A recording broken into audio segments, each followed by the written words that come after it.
the courts of law.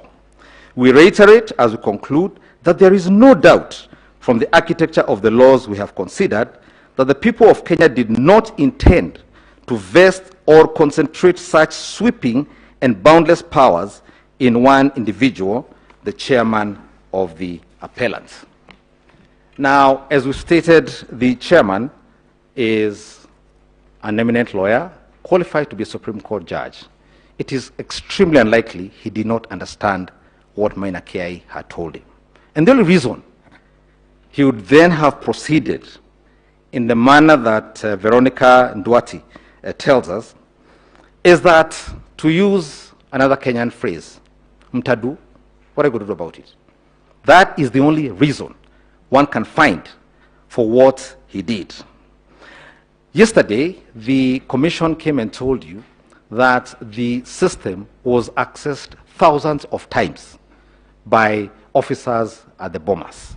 And so clearly, you had returning officers, specific, special returning officers, assigned to changing forms on the portal, as has been demonstrated this morning.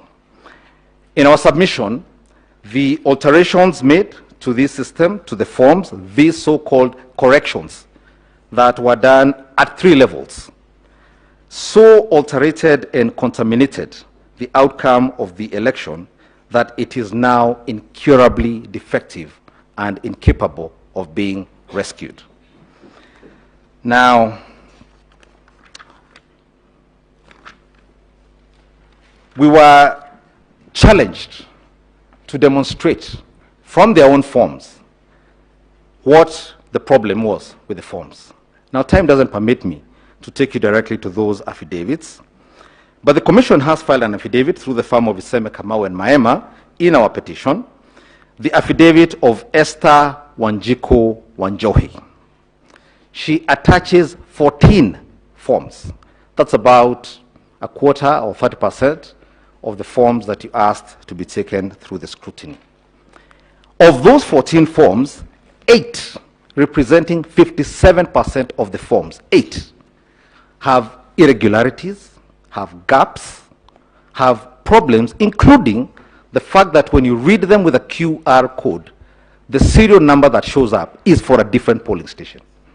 The problems are correction problems, tallying problems on those forms submitted by the commissioners themselves, by the commission itself. You have an affidavit submitted again by the commission, the affidavit of Nzika Mwololo. Same problems. He has 2 forms. 50% of them, which is 1 form, has an incorrect addition where the rejected votes have been added as part of the total.